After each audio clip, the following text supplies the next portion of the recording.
Só Ele pode fazer o que você tem tanto buscado aqui no culto Souza. Jesus é o caminho, a verdade e a vida. Jesus, Ele quer manifestar o poder dEle na sua vida.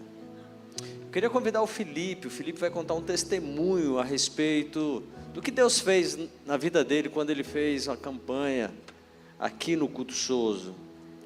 E esse testemunho dele é para despertar sua fé, para você não ter dúvida nenhuma que aquilo que nós temos profetizado vai acontecer na sua vida. Nós temos profetizado que o Helder vai levantar daquela cadeira de roda, Helder, e você vai levantar dessa cadeira de roda e todos irão glorificar o nome de Deus através do seu milagre.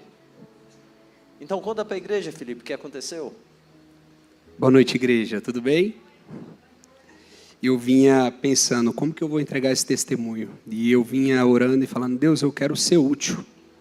Esse testemunho está em atraso há 1 ano e alguns meses. E eu ensaiei muito, escrevi, virou um livro. De verdade, tem vários tópicos. E eu só enrolando para entregar. Mas Deus é generoso, né, pastor? Eu conversei com o senhor há alguns meses atrás, há 4 meses. Prometi que iria entregar no mês seguinte, já se passaram 4. Então, hoje eu vim aqui e falei, Deus, que seja útil. E eu decidi pular a parte da história, que é a jornada do herói, que é aquela parte triste que a gente conecta. E eu decidi falar só das coisas boas, já que foram tantas. Então, vou fazer uma breve introdução. Eu comecei a me reconectar com a comunhão na igreja, de fato, no culto Souza. Eu e minha esposa, nós sempre fomos cristãos, fazíamos nossas orações, estávamos em contato com Deus no nosso íntimo, no nosso particular. Mas o nível do milagre que a gente espera, é o entendimento que a gente tem hoje, ele demanda um nível maior de entrega, participação. E começamos a vir ao Souza, que é um culto de cura e libertação. Começamos a entregar a Deus as nossas angústias, os nossos medos e principalmente os nossos sonhos. A gente é muito sonhador. E a gente estava num período muito difícil. Deus foi muito maravilhoso e generoso nas nossas vidas, né? Somos comerciais, né? E estávamos no período de fechar a fábrica da minha esposa e de entender para que rumo eu tomaria na minha profissão. Talvez você esteja com alguma dúvida do que fazer, diante dos resultados que eu já tinha tido e estava estagnado.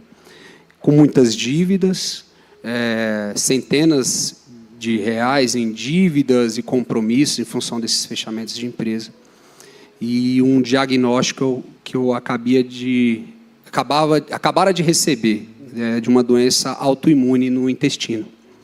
Então, tudo se junta, o inferno se movimenta de forma organizada e a gente decidiu se movimentar de forma organizada contra ele. Então, começamos a nossa campanha no Souza. Aqui no Souza, a gente criou uma rotina de participação. Em dado momento, fizemos o check-in na Comunidade das Nações, buscamos um grupo de comunhão, fizemos o passo a passo. Em resumo, quando eu pedi a Deus qual a direção eu devo seguir na entrega desse testemunho que seja útil, Ele coloca o meu irmão de montanha para abrir o culto, o Capitão Neto, que foi uma das pessoas que orou pelo meu diagnóstico, não, contra o meu diagnóstico. Então eu vou começar com esse milagre, que não foi o primeiro. Mas lembra que eu disse que é uma doença autoimune e ela causa sangramento no intestino. E você tem que ir ao banheiro com frequência, o intestino fica inchado, é bem complicado. E eu estava enfrentando isso com alegria, os médicos tentavam me criticar da forma que eu ia nos consultórios, eu já estava conectado aqui. É como se eles falassem assim, você não leva a sério essa doença, isso é muito sério, senta aqui. Eu falo, mas o que você espera de mim? Eu falei para uma médica, o que você espera de mim? Você espera que eu chore, que eu entre em depressão, que eu me entregue? Porque não faz muito sentido para mim. Eu acredito que isso vai passar. E se não passar, eu irei passar com ela. Eu irei conviver por algum motivo, que eu ainda não sei qual. Eu ainda estava iniciando minha maturidade num novo nível de compreensão com Jesus, como eu disse. E esse nível foi aumentando conforme eu fui me aproximando e me envolvendo e servindo e me entregando. E tem uma coisa que o pastor Paulo fala muito, que é, quando você fica amigo de Deus, Ele vai apresentar os amigos dele para ti. Fique em paz. E ele começou a apresentar vários amigos. Não foi um, não foi dois. Aqui nessa casa, aqui nesse culto. E um primeiro fez uma oração junto, depois um grupo fez uma oração. E eu tenho duas grandes orações que eu lembro, porque é quando a gente sente de fato. Agora foi. Uma delas foi numa montanha. E a outra foi no retorno dessa montanha, que o neto chegou na porta daquela igreja. Eu vim servir no culto de domingo. E ele olhou para mim, assim como ele lançou aqui palavras proféticas. Isso que ele fez aqui no início é muito sério. Eu falo para você, acredite. Pega para você, como eu peguei para mim, porque ele me parou ali, na frente daquele culto, e falou: eu vejo sangue saindo do teu intestino, mas é só o plasma. Não é o sangue da tua vida, não é nada que vai te ferir, até porque eu não me sentia mal, tá? Eu estava sangrando diariamente e não me sentia mal. E ele falava: eu vejo sangue, mas irmão, esse sangue está te libertando, é o que é ruim. Pois eu digo, vou ser breve. Naquela semana eu recebia uma nova biópsia, e nessa biópsia o resultado foi para uma outra médica, e ela falava assim: Felipe, eu não vejo Crohn aqui. Eu não vejo o Crohn aqui. E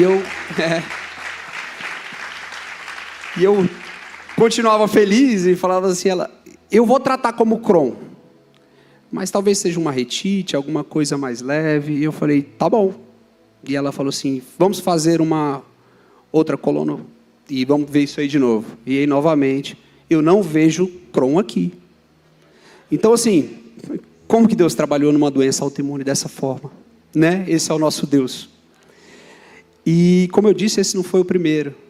A gente vinha de uma situação que a gente se agarrou na fé com unhas e dentes, e a fé, ela tem essa parte teórica, e a gente decidiu praticar, e aí vem a obediência. A gente decidiu seguir os princípios e ser obediente com cada palavra, com cada coisa que a gente aprendia, e fomos praticando, sendo obedientes, e de repente Deus me apresentou clientes e negócios que eu nunca imaginei sentar, fechamos contratos de milhões, pagamos as dívidas, seguimos firme, forte. Passamos uma vez na frente de um colégio, eu estava morando de favor na casa da minha mãe, nessa época. Então foi para mim, eu me sentia frustrado, porque eu já tinha conquistado tudo, já tinha perdido tudo, tinha que ter voltado para a casa da minha mãe. Levei a minha esposa, minha então namorada, para a casa da minha mãe, pois estávamos juntos há 3 anos, e aí vem mais um princípio de obediência. Eu estava junto com ela há 3 anos, e o nosso Deus é um Deus de aliança. Escutei aqui também, pastor. E quando Deus fala, eu sou um Deus de aliança, Ele espera novamente que a gente tome atitude.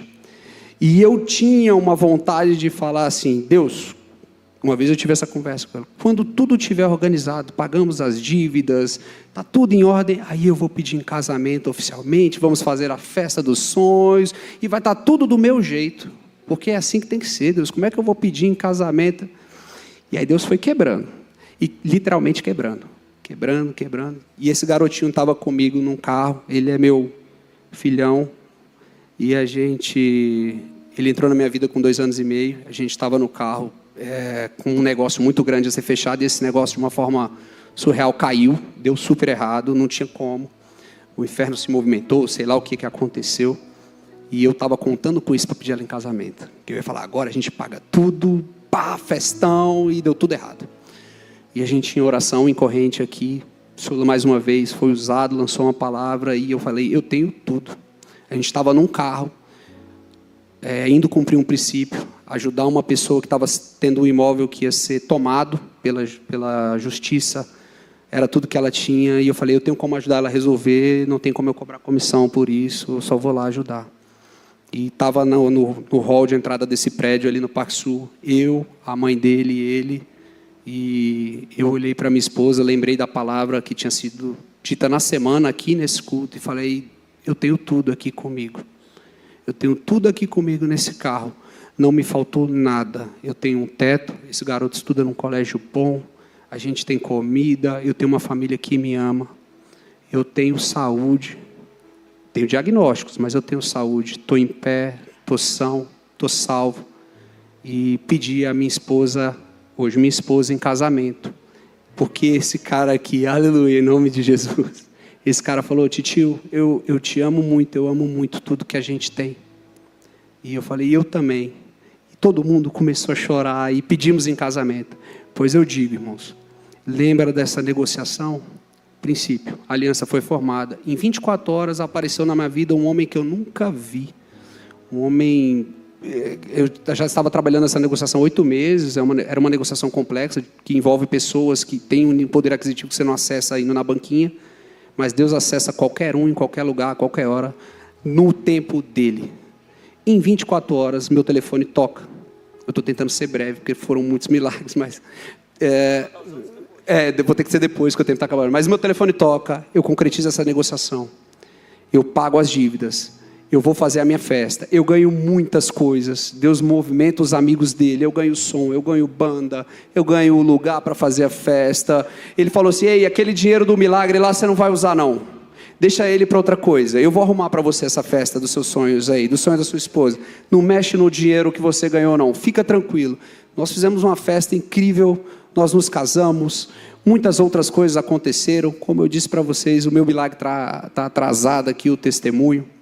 Mas Deus se movimenta a partir do nosso movimento também. Ele nunca deixou as minhas vasilhas vazias. O que eu estou fazendo aqui hoje para completar? Tem muita coisa. Eu estou esvaziando todas as vasilhas que eu vejo, pastor, na minha frente agora. Eu estou entregando um princípio que é o testemunho, que eu espero que edifique alguma promessa na sua vida. Eu estava ali orando e falei: talvez eu não fale no tom como o pastor, como o Neto fala, que motiva, mas eu quero muito te entregar o que eu recebi. Eu quero muito que você saia daqui, eu não sei se é um diagnóstico, eu não sei se é uma questão financeira, se é um negócio, se é um sonho. Ei, esse uniforme que ele está usando aqui, a gente sonhou. Um dia a gente passou nesse colégio e falou: nossa, se o Bubu estudasse nesse colégio ia ser maravilhoso, mas a mensalidade é muito cara, 5 mil reais. Ei, eu me tornei executivo desse grupo, ele tem bolsa, pastor. Me apresentou os amigos dele. E eu digo, hoje eu estava sentado em uma mesa com outro grupo de um outro colégio, que é o dobro do preço da mensalidade. Eu falei: nossa, o Bubu poderia estudar naquele colégio um dia. Eu estava hoje fechando o negócio. Deus é maravilhoso. Vamos botar o foco em Deus. A gente tem essa mania de olhar para o dinheiro. Não, vamos olhar para os amigos de Deus e para Deus. Igreja, espero que as vasilhas de vocês hoje se esvaziem para receber os milagres de Deus. Amém. Pai, nós pedimos que, assim como o Senhor fez na vida do Felipe, Pai, Sozo não é somente uma cura física. Sozo é uma cura completa, em todas as áreas. O Senhor abençoa o uso do teu filho com a cura no corpo, e eu peço que pessoas que se encontram aqui precisam do toque curador, restaurador, que enfermidades desapareçam, diagnósticos médicos sejam alterados em nome de Jesus. Assim como o Senhor mudou a vida financeira do Felipe, Pai, nós pedimos que o Senhor venha mudar a realidade financeira de pessoas que venham aqui, Senhor, em busca de uma resposta financeira, que haja cura nas finanças das pessoas. Assim como o Senhor restaurou por completo, ó Pai, Senhor, e acrescentou ainda mais na família do Felipe, que casamentos sejam restaurados, ó Pai, alianças sejam firmadas, e que compromissos, ó Pai, sejam apresentados diante do Senhor. Testemunho é fazer de novo, que assim como o Senhor fez na vida do Felipe, o Senhor venha fazer na vida da igreja, é o que eu te peço em nome de Jesus. Amém.